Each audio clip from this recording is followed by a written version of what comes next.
Bueno, vamos entonces a comenzar con los videos donde vamos a dar las explicaciones de las teorías de la materia, ¿cierto?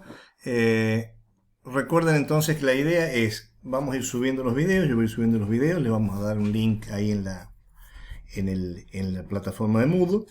Y estos van a ser, ¿cierto?, los insumos que vamos a tener para que ustedes vayan viendo la materia. Por supuesto, tienen los libros de referencia y la, y de vez en cuando, perdón, y va a haber un foro para cada uno de los temas para que ustedes hagan sus consultas sobre estos temas.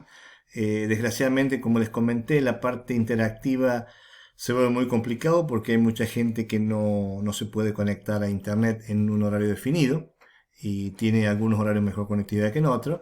Entonces vamos a hacer de vez en cuando algunas reuniones por Meet, en el caso de consultas particularmente, o que ustedes lo propongan, y el resto lo vamos a manejar por video. Bueno, el primero que vamos a referirnos es a los tipos de circuitos digitales que hay, que son los que nos permiten implementar nuestros diseños. Vamos a primero hablar un poquito de un concepto que es el ciclo de vida de un producto electrónico. El ciclo de vida de un producto electrónico es en el cual el diseño nuestro es competitivo. Se supone que en 3 años en un circuito electrónico, en un dispositivo electrónico, va a estar obsoleto, quiere decir que va a haber ya mejores productos, con mejor tecnología, etcétera, etcétera.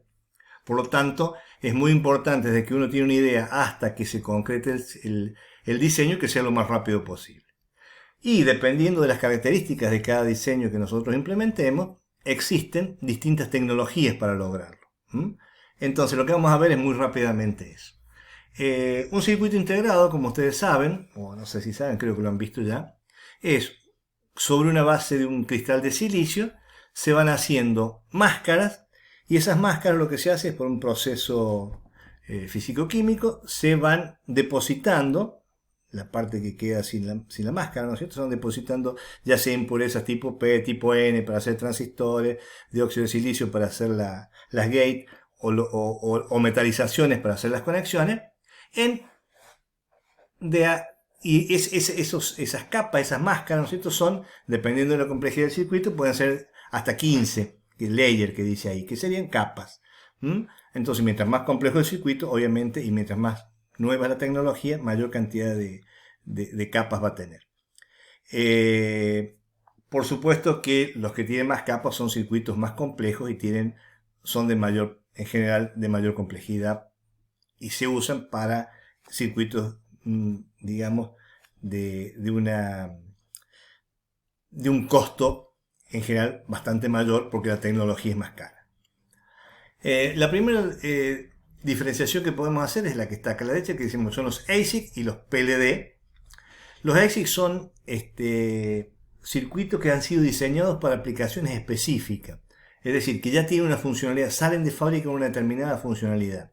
Cosa que es diferente de los PLD, dispositivos lógicos programables, en que la funcionalidad, es decir, cómo se va a comportar, lo define el usuario a través de, como he visto en la electrónica digital, a través de una selección del estado de unos switch internos que tiene y que le van a dar la funcionalidad en el momento en que el usuario lo desee. En esto no, la funcionalidad se las da en el momento de la fabricación. Entonces, dentro de los ASIC también dividimos en full custom y semi custom. Los full custom en donde el diseñador tiene que hacer absolutamente todo, trabaja a nivel de transistor, incluso de cada uno de los elementos que para hacer las máscaras, las define de una manera gráfica. Y en los otros dos, los semi-custom, ya hay una ayuda del fabricante, en las Standard Logic una cierta ayuda y mayor ayuda en las Gate Array, en las matrices de compuerta, y vamos a ver un poquito las características de cada uno de ellos.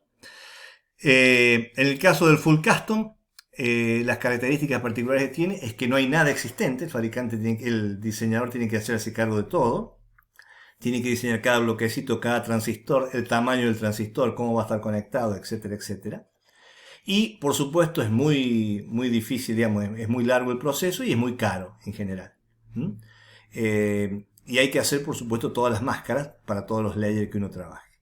El primer chip se dice que es muy costoso porque el costo del diseño es caro y la fabricación en general son entre 6 y 8 semanas. Por supuesto, estando al lado de la industria que los va a fabricar finalmente. Esto es una buena opción cuando hay etapas analógicas y digitales, ¿no es cierto? Si es puramente digital, hoy prácticamente no se hace full custom, ¿no es cierto? Porque ya se usan bloques existentes. Pero si hay que hacer una cosa digital pequeña y una parte analógica, sería una de las aplicaciones que tiene hoy por hoy. ¿Qué ventajas tiene? Bueno, tiene una absoluta flexibilidad, es decir, al diseñador poder decir, quiero hacer un transistor de tal tamaño, con tal potencia, etcétera, etcétera, eso ya le da una flexibilidad mayor. Lo que también trae aparejado que va a ser más veloz, va a ser la máxima velocidad posible, va a ocupar la menor área, va a estar optimizado en el área porque el diseñador va a decir en qué lugar va cada cosa, y eso trae aparejado que en general va a tener menor consumo. ¿Qué desventaja tiene? Que es muy costoso, tiene un largo ciclo de diseño, porque el diseño hay que ser muy cuidadoso porque es muy susceptible a errores. Tal es así que existe un alto riesgo de equivocarse, entonces hay todo proceso de simulación y de verificación que hay que tener en cuenta para casualmente no tener un error en el momento de la fabricación. Las herramientas con que necesitamos trabajar en general son caras, son muy caras. Y por supuesto el diseñador debe ser un especialista en diseño de este tipo de circuitos que se llama VLSI, que son circuitos de muy alta densidad de integración. Bien, entre los semi-custom hay dos grupos, ¿cierto? Que son los basados en celdas estándar y los matrices de compuerta. Las características de estos dos, a diferencia del full custom, es que hay algo hecho, en unos hay más que otros. Es decir, lo que se dice es que ya hay diseños prehechos que los vamos a usar en el diseño del nuevo chip. Por supuesto, esto quita libertad en el diseño porque estamos usando cosas que diseñó otra persona con determinado criterio. Y bueno, el fabricante nos dice qué es lo que tenemos disponible y qué es lo que no tenemos disponible. Acá ya dejamos de trabajar a nivel de transistor o de bloquecito de la máscara, sino que ya trabajamos a nivel de compuerta o de multiplexor o alguna estructura un poco más compleja, porque el fabricante ya nos da ese tipo de módulos para utilizarlo en nuestro diseño. Concretamente, cuando trabajamos con las sendas estándar, lo que hay es, nosotros pensemos que lo que tenemos es el silicio, en principio, el silicio puro, cristal de silicio, y nosotros vamos a ir tomando de la librería que nos provee el fabricante, vamos a ir tomando elementos y los vamos a ir colocando físicamente sobre ese silicio y vamos a ir diciendo cómo los queremos conectar entre sí. Entonces vamos a decir en qué lugar los queremos poner y cómo van a ser las conexiones. La ventaja que tiene es que se diseña mucho más rápido que en el caso anterior, ¿no es cierto? Porque ya usamos módulos existentes. Y el riesgo es mucho menor porque también, con respecto al full custom, ya todos esos módulos que nos dio el fabricante nos garantiza que están verificados y que funcionan correctamente. La desventaja que, bueno, sigue siendo costoso, no tanto como el full custom, pero sigue siendo costoso. Y con respecto al full custom pierde flexibilidad, ya que nos basamos en diseños hechos previamente que quizás no se adecúen exactamente para nuestras necesidades, pero eso es lo que hace que pueda quitar cierta flexibilidad. Si nosotros vemos acá el dibujo ese que se muestra en la pantalla, lo que nos dice la forma de dibujar, de diseñar este circuito integrado es, nosotros tenemos en estas franjas que tenemos ahí en este caso con los tipos de librerías disponibles, que en este caso son A, B, C o D. Entonces nosotros los podemos ubicar en ciertos lugares, en este caso son ubicados así. Una vez que los ubicamos, esos módulos que los sacamos de una librería que tienen distinta funcionalidad, los conectamos con estas líneas azules en estas otras partes blancas, decimos cómo vamos a conectarlo y eventualmente los módulos se conectan a la salida o a la entrada, que son estos cuadraditos en negro, que son los que van a ir conectados finalmente a los pines del chip. Entonces lo que hay que hacer entonces en este tipo de diseño se basa hay ciertos lugares donde podemos poner instanciar nuestros módulos que nos provee el fabricante y después los conectamos. En el caso de las gate array, de la matriz de compuerta, la situación es mucho más rígida en el sentido que el fabricante nos da un cierto hardware ya no es que nosotros traemos la librería y la ponemos en un determinado lugar, sino que ya tiene el silicio puesto en determinados lugares, y la única libertad que tenemos nosotros es esos módulos que ya están fijos, es cómo los conectamos. Eso es una fábrica, solamente hay que fabricar las conexiones, ¿cierto? Lo cual lo hace mucho más rápido. Se hace mucho más barato porque el fabricante tiene muchos de esos chips ya prefabricados, son estándar. Y la ventaja es que el ciclo de diseño es más rápido, es más barato, ¿no es cierto?